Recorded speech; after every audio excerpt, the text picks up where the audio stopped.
Wolves in 7? Ladies and gentlemen, welcome back to another video, and welcome to a video where I am going to rank NFL divisions by positions, and this will be the NFC version. This is another annual off-season video that I've been trying to wait to do, but I suppose it is about time now. And as always, before we hop right into it, we got a couple of plugs, so don't forget to use code Wyatt's World on G Fuel, Waggle, or Prize Picks. By using it on G Fuel or Waggle, you'll save a discount on any of their products, and by using it at sign up on Prize Picks, you can guarantee yourself to win a free $50 with your first $5 entry. And like I pointed out before, the NFL seasonal prediction windows have opened up. And I was looking at these the other day, like passing touchdowns and stuff. There's some pretty enticing ones. Like Jared Goff more than 28.5. Seems like a no-brainer. Anyway, always play responsibly, and let's get into the video.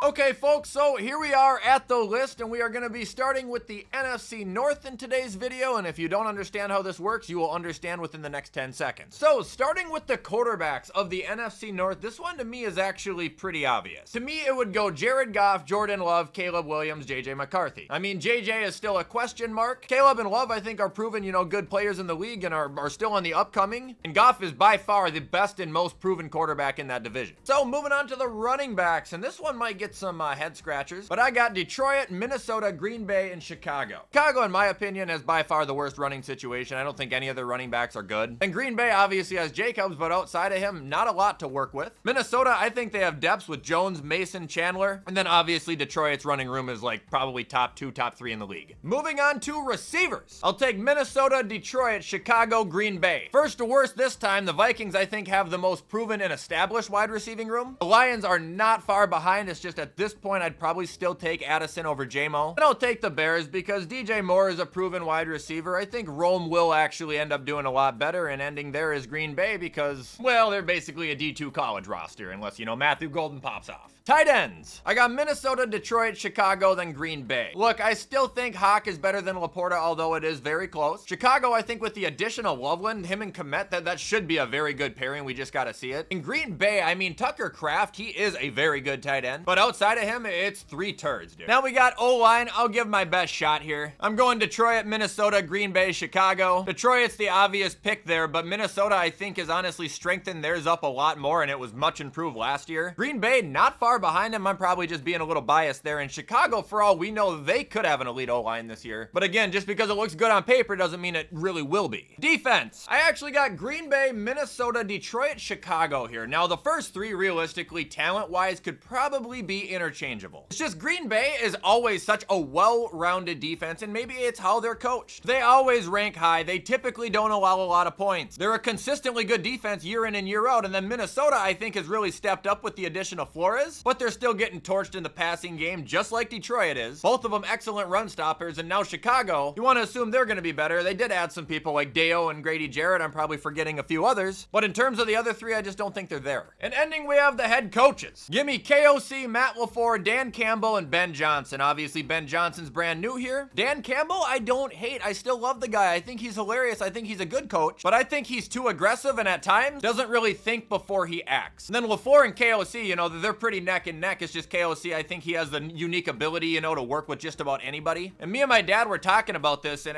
I think I agree with him. When it comes to, all these coaches in the division, I think KOC and LaFleur will be there longer than Dan Campbell's in Detroit. That does it for the NFC North.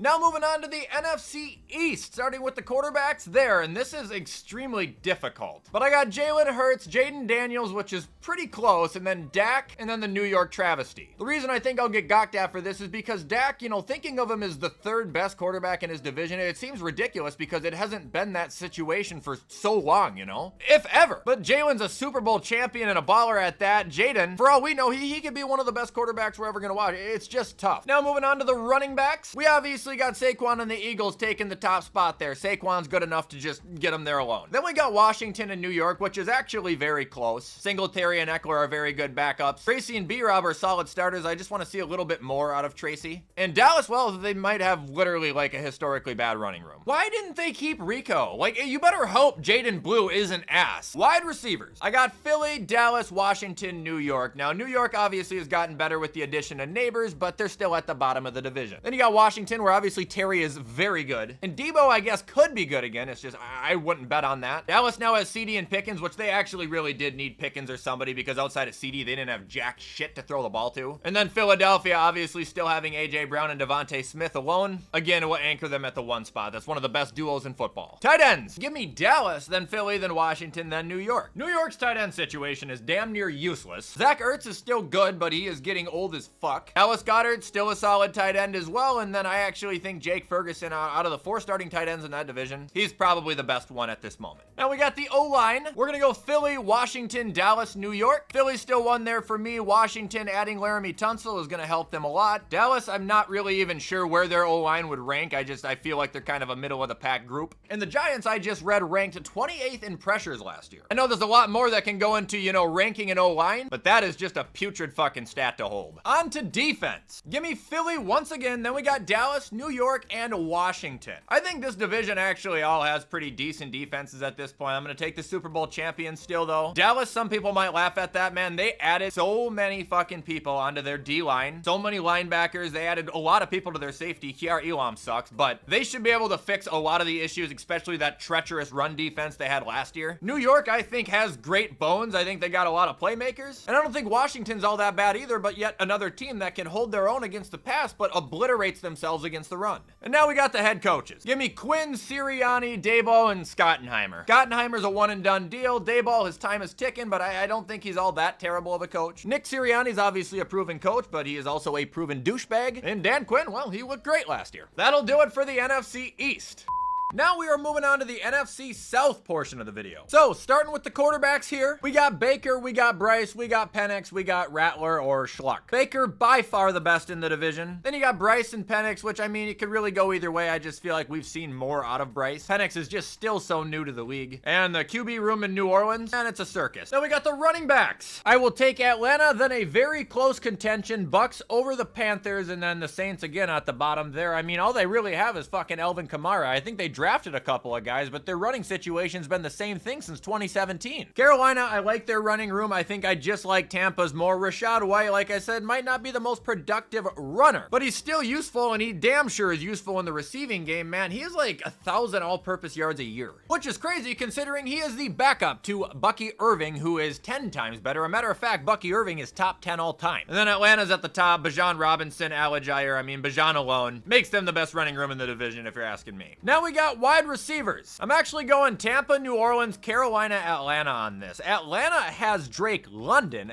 They don't have anybody else. For fuck's sakes, it's 2025 and they have Ray McLeod in their starting rotation right now. Then we got Carolina, which I want to believe they're going to be very good. It's just they're inexperienced. And then they have Adam Thielen, who's 86. Move on to the Saints. I mean, Olave's a good receiver. Shaheed's a good receiver. Cooks is still good. He's old as shit, but still serviceable. And in my opinion, Tampa Bay obviously ranks above the rest. They still remain to have one of the best duos in the league, and they've had that duo for like probably 8 years now, and it hasn't shown any signs of cracking. Tight ends. I'll go Otten, Johnson, Pitts, and Tremble. Tremble's fine, but doesn't really get the workload. Kyle Pitts, even though doing okay, just not what we expected. Juwan Johnson, who I've called very underrated for a while now. I think he's a great, consistent tight end, and the same goes for Cade Otten, who's just getting better every year. O-line. Tampa, Atlanta, Carolina, New Orleans. Saints O-line seemed to be dog shit all year last year. It didn't seem like quarterbacks had a lot of time, and it seemed like Alvin Kamara was suffocated more times than none. Carolina's O-line started off slightly rough, but they actually ended up getting better at the end, giving Chuba obviously a ton of help. Not saying he's bad, but also assisting Bryce Young with actually letting him,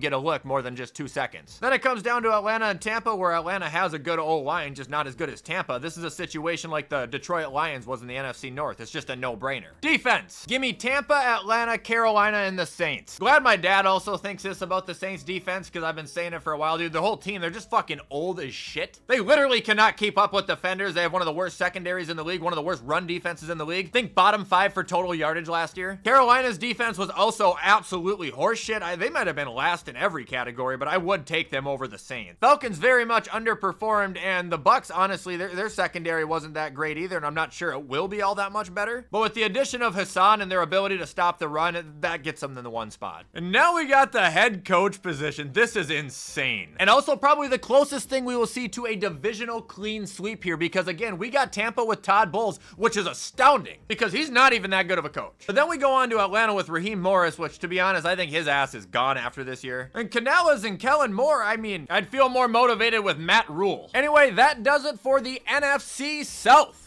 Now we're on to the almighty NFC West. So beginning with the quarterbacks. I'll take Stafford, then Purdy, then Kyler, then Darnold. Nothing against Darnold. I think he did great last year. It's just he's only had one good year out of like a 7 or 8 year career. Then we got Kyler Murray, who came in like a year after Sam Darnold and has just been incredibly average the entire time. Where we got Brock Purdy, who has shown signs of great success when surrounded by the proper talent. And then we got Stafford, the veteran, who is old, but you know, still throwing the ball like he's 26 years old. Well, trying to anyway. Running back. I'll take San Fran, Seattle, the Rams, and the Cardinals, and I'll go backwards in this one because Ram fans are fucking fuming right now. So the Cardinals run room really isn't that bad. It's just a little concerning that James Conner is still by far better than the rest of them. The Rams have Kyron Williams. That's awesome. Blake Corum was not the best, and I don't even know who else they have. Seattle, now you're wondering how they're up so high. It's because they have depth, dude. I don't think anybody in their team is absolutely amazing. But Kenneth Walker, good, fine. Zach Charbonnet is getting better. Kenny McIntosh, when given opportunities, I mean, he can use them. That's 3 decent running backs. I'd rather have that than 1 elite running back any day. Well, in most situations, I should say. And then anyway, still taking San Francisco because you got to assume CMC will be fine. And that Garendo guy showed a lot of flashes last year that he can be a pretty special player. Wide receivers. We'll take Los Angeles, San Francisco, Seattle, and Arizona. Arizona, obvious worst there. Nobody's going to argue it either. And if you do, you're wrong. Then you got Seattle, who have potential with the Cooper Kupp acquisition. You're really banking on his health, man. Then on to San Francisco. Assuming Jennings continues to step up and Ayuk comes back. They also have Purcell and they added Demarcus Robinson, which was a sneaky underrated move. While the Rams remain first to me because Devontae Adams and Puka Nacua, that's a cheat code. Tight ends. Kittle, McBride, Fant, Higbee. When Stafford has 2 receivers, his tight end's out of the equation. Noah Fant, he's been a pretty decent player his entire career. Trey McBride is exploding into the top 5, top 3 conversation, and George Kittle is the best tight end in the league. O-line. I got the Rams, the Cardinals, the 49ers, and the Seahawks. Seahawks finished 30th in pressure rate. That was on the same list as the Giants that I saw. That's terrible. 49ers, I mean, they still have Trent, but I feel like they're just kind of diminished from what they used to be, and if they're not diminished, kind of just not as good. They're not talked about like they're a dominant wall like they used to be. Then you have Arizona, who I think have a better O-line than Kyler Murray makes them seem. And then you have the Rams, who kind of appear to just bend but don't break. Not sure if they're like a top 10 O-line or anything, but they seem to be very stable. Defense. I'm actually gonna go Seattle, Los Angeles, Arizona, and San Francisco on this one. The reason I'm going with Seattle is because I just feel like they have a lot of pop and they have a lot of potential. When I say pop, they have a lot of stars there. You got Witherspoon and Leonard Williams and Byron Murphy, and they just added DeMarcus Lawrence, who I know is old as shit. Julian Love, who's I think quietly been one of their better defenders. Like, they have the tools to build a fence. Then you got the Rams, who are, you know, headlined by Jared Verse, but doesn't really account for their entire defense. A matter of fact,